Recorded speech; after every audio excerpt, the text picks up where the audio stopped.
Good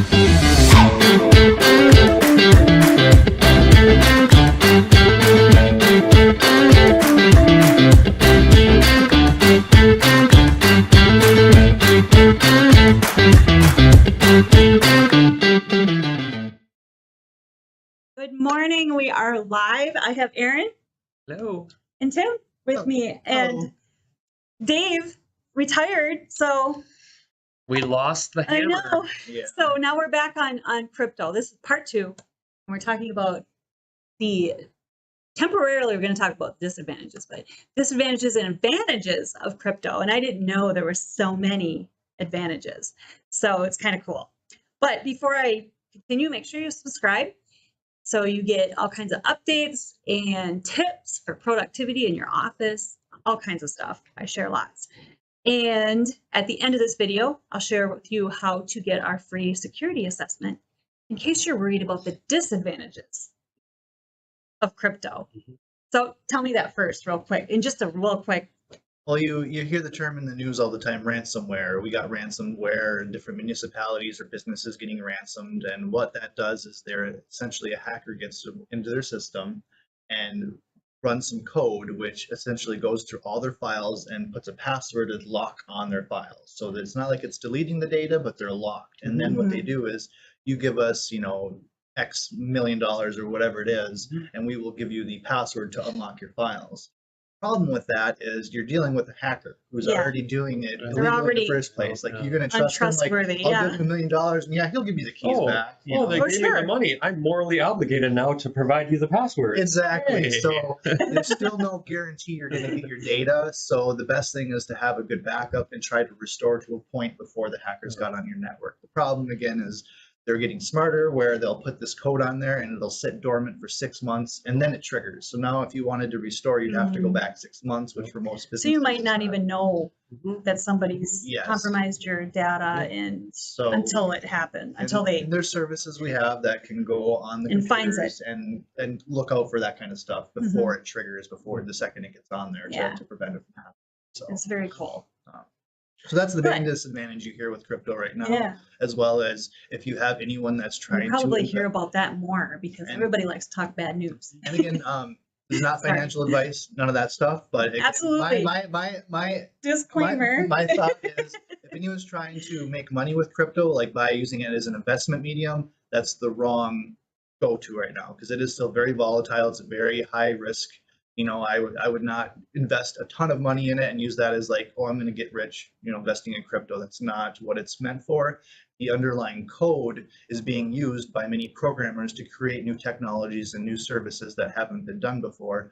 And that's where you're going to really see some of the benefits of crypto and these new technologies and things that you haven't thought of, like, for example, one would be like, say, the video game aspect, where you have a virtual reality or like a Sims game. And now in this game, you're using these digital tokens to, make your house better, whatever it is. But those tokens can actually now be redeemed in the real world, traded back into cash if you wanted to. So it's kind of bridging the gap between virtual and reality assets. So you could have virtual assets that are still tangibly worth money in the real world.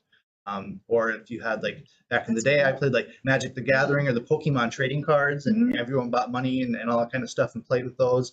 But now you have a digital version of these cards, which you're investing money in. But now after you trade and you win, you can actually cash them back out to cash again because they're worth value. So it's not like you're just dealing with straight digital assets. Theoretically, you could play Sims, and that could be your... Yeah, it gets in that scary territory where you see, like, the weird, futurism where you're living in a virtual bubble that's not even real anymore. What's the real world application there? Sims is a great example, but as a business owner, maybe I don't want to trade virtual money for real money because I like real money. So why would I even think of doing something like that? I mean, you could create your own token as a business that you reward customers with. So you could have a reward system to where every dollar you spend with us is retail. You get it's like you go to the store, like, say, grocery store, and you get your points, and you get points that are worth money. You can actually have tokens that now aren't locked into that specific store. I mean, still, it's important. You could incentivize your tokens are worth more in our store, but now these tokens, if you decided to co-op with other businesses, you're earning money at our grocery store, but now you can go to this business down the road that we co-op with, and you can use these tokens in their store as well. And so you can create sort of a parallel economy using these tokens, and incentivizing customers to do different things if you wanted to. Interesting. And the main idea behind crypto is it's trustless, so you don't need a third party to, look at everything. It's all done digitally with the computers and with the code. Right. So, Last week you explained that it's like, it's like a huge mathematical equation and people can't copy it. yeah, it's not basically like a ledger, like just an accountant of every time I pay someone or someone gets paid, and it's shared among everyone. Yeah. So there's no way you can change. You can go back to the other video. Watch Maybe that. I'm novice here and I don't understand. I don't either. But does that not devalue then real money? If your crypto dollar is 1.5 equivalent to my $1, Yep. how is it that my $1 in the real world, like tangible in my wallet money, affect your virtual dollar? That's because they took whole, it off the gold standard. That's the whole ebb and flow of it right now with crypto. Is Bitcoin started out, when I started getting into it was only a couple $100. Now it's $30,000, but not too long ago it was like $60,000, and it's dropped like massive 50% recently. And so that's the thing, is why I don't use it as sort of an asset. It's more of like the idea that we can have these tokens and trading it, because you have this money, but who knows what it'll be worth in the end of things. It could go to zero, or it could go crazy depending on what's happening. And there's so many coins out there that everyone's trying to make the next Google, I guess you could say. And there's only going to be one or two so right now it's the wild west, right? Exactly. Everyone's making these coins saying that our coins can do this, our coins can do this, and they're all trying to sell it. Eventually, in the it'll end, settle when down. You have these things. To a standard, right? So I guess to get back to your question of what guarantees that value, it's just pretty much the agreement between people, because you could have these tokens for businesses, and if you agree, there are certain ways you can do it to where your token is worth 1-to-1 what a US dollar is. There's creating now they call stable coins, or more coins that are meant to mimic real life currencies that are pegged to the value of the dollar. So you could have a currency that you make as a business that says, this is my, Aaron token, and it's always worth whatever the value of the dollar is on the market. So no matter if the dollar gets more buying power, less buying power, your crypto kind of matches that and flows. You can program that into the currency to match a certain, or you can, most currencies are just like market, like supply and demand. If there's lots of people trying to buy all these tokens and there's less of them available, they're going to go up. Or if there's a ton of tokens for everyone, the value is going to go down. So going back to the benefits, right? We talked about reward system, right? Okay. So what about, you mentioned to me, content. Yes, there's microblogging that's coming up now. They call it Web 3.0, where we had the Web 2.0, which is the media, YouTube, the social media, all that. Now there's these microblogging sites out there, which is like a Twitter, but now if someone likes your post, you get like 0.001 penny. It's a fraction of a currency. But if you have 10,000 people liking your content or viewing your things, you're getting fractions of pennies from them. It actually can add up over time if you get enough likes, millions of followers. So people are putting out content, charging a very small amount, like I said, 1/10 of a penny to view this content or video. So for the end user who's consuming content, it's really not that much of a burden, but it also allows content creators to get paid for their work. And it also then creates copyright immutability, where if they call them the NFTs, where if I made a song and I have an NFT, basically. They do that on the content too, in these like blogs? Yes, because NFT is a non-fungible token. So it's like you have a digital asset that can't be copied. So it's like an artist back in the day, they'd make 10 paintings and sell each one as a version. You have that now digitally, where you have only 10, there's only gonna be 10 downloads of this photo, and that'll be it. Anything beyond that is a copy from mine, and it's not the authenticated version. So artists are creating songs and pictures and movies and charging people and using this technology to prove ownership. They can say that this is, and it's all by timestamp. So if I take a photo of a butterfly and it's dated today, 5/17, and then in 3 months from now that photo starts circulating, becomes popular in the news, I can prove because of my timestamp that I took that before this happened, and it would be a way to prove ownership and copyright. Interesting.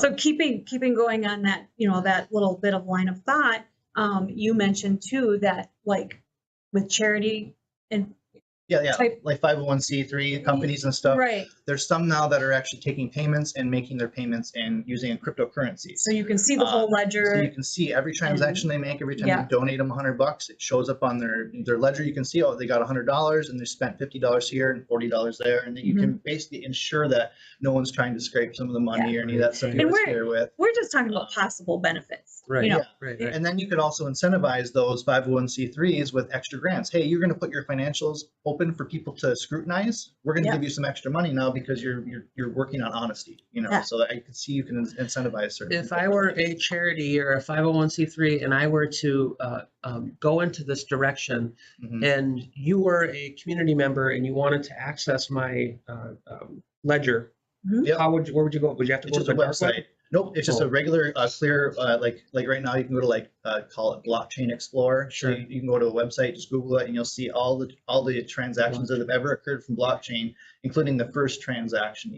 They call it the Genesis. If I were to want to donate to this charity, would I need cryptocurrency then to donate? You don't necessarily have to. That's the nice thing is they have these called mixers where if you can pay them with any way normally, say you pay them with your credit card, with cash, check, however you want, when they take that money, they will convert it into whatever cryptocurrency they're deciding to use, and then that would be, on the bill. I'm still kind of hung up on barriers to entry here. This all sounds like dark web stuff to me, you know? Because you're still connecting it with ransomware. Well, people were buying drugs with it on Silk Road. There's all this negative. Yeah, there is a lot of negative. Again, barrier to entry. Now, if I'm going to go out there and donate money to my favorite charity, and then I've got to kind of go through this middleman, I feel like it's dirty all of a sudden. You wouldn't have to do anything. It would be on the charity to do that. If, say, your charity, it's the same thing as like a payment processor. You know, if they're accepting Visa cards, they're going to have a Visa machine to accept that. He mentions there is no middleman, right? Yeah, the middleman is like computer code, trust doing the transaction. So like you would still pay them, Visa, any way you normally pay them. Right. It's just on them on the back end. Rather than put the money into their bank account, they're putting this money into a wallet, which is a term for holding all your cryptocurrency. So they would have, it's on the financial institution or whoever you're donating to run all that in the back end. As an end user, you shouldn't have to deal anything. They want to make it easy. Like back in the day, to send an email to someone, you had to compile code and know the exact IP address, and it was this convoluted thing. Now grandma can swipe her phone like this and sends an email. It's the same thing. So that's where they're looking with this technology. Is right now it's still in the very infancy stages. It's very technical and confusing, but that's where there's tons of people out there that are way more smarter than I am that are programming all these different things using this technology, and that's where you're going to start seeing these things develop. And you may not even know it's blockchain. They're just like, hey, we have this cool app that can track all this stuff, and here's this, and underneath the hood it's running up on your phone. And underneath the hood it's running blockchain and using this technology behind the scenes. You just wouldn't even know it. So another benefit that we talked about briefly was travel. From country to country. Yep, because if you've traveled anywhere, when you go somewhere and you change your currency into the local currency, you're usually hit with a 10, 15% hit sometimes on the exchange, depending what it is, value, all of that. So with cryptocurrency, people are using a way to put their money into this currency, and then when they get to where they're going, they still have 99% of the value. You still have to exchange it to the local currency, depending, but people envision in a futuristic world where people are not only accepting the local currency, but they're also accepting Bitcoin. Like I'll take payment in Bitcoin or whatever too. You wouldn't even need to convert your money out of it then. You're just paying everything with the cryptocurrency, whether it be Bitcoin or anything else. That's the end goal, is not to like get Bitcoin so you can get more cash. It's get Bitcoin because in the future things will accept Bitcoin and you can just stay it right there in that economy. I think what we're talking about here harkens to a larger discussion on a transition in our world from an analog society to a digital society. Correct. We exchanged money for everything for years and years and years. We moved to credit cards. It's all been very digital now, and this is just that next evolution of it all. Coming back down to our local business, our local charity level, making it easy for them to do their good. It's interesting for me to hear the benefits because I've only heard. Yeah, and it's still, and a lot of it is so baby stages. A lot of this is theory crafting, where they're like, we can do this with this technology, but it hasn't even been built yet. There's people racing to make that first program that is like a digital voting system using blockchain that people can put in their machines. And if you are that person that did that, you make a ton of money. Or if you're the first person that created a financial system for 501c3s to use that automatically links any donations to their bank accounts automatically for them seamlessly. If you were to create that, you'd make a ton of money selling that program to all these 501c3s. So that's where you have a lot of programmers trying to create these programs. And there's other concepts like cash flows where you get paid most likely, you know, once a week, once every couple of weeks, or once a month if you're on salary. The only reason we still do that is because of the modern banking system. When you just the way it is slow, they have to go through their clearing houses, all that kind of money. Well, you could work for a company that if they decided to want to pay you in cryptocurrency, you could get paid literally every minute what you're worth. Just think of it as you have a wallet or a bank account. Every minute you're working, cha-ching, cha-ching. It could be down to every second you get paid what you're worth, because there's no cost to sending transactions if you program it right, to where it's literally costing nothing. So you could have a cash flow in or out. Interesting. So there's different ways you can. I don't know. That's just another way things could change in the future. You don't. Yeah. You know. We don't know, but that's interesting. Yeah, the landscape is changing, you know. So for anybody watching this podcast or anybody out there in technology orbit whatsoever, it's all changing. And it's not all bad. No. And then with anything, there's a good and a bad side to every coin. So Always. you know, when the internet first came out, same thing. It was going to be used for, you know, pornographers, drug dealers, and all this other. That's what everyone said. And it is.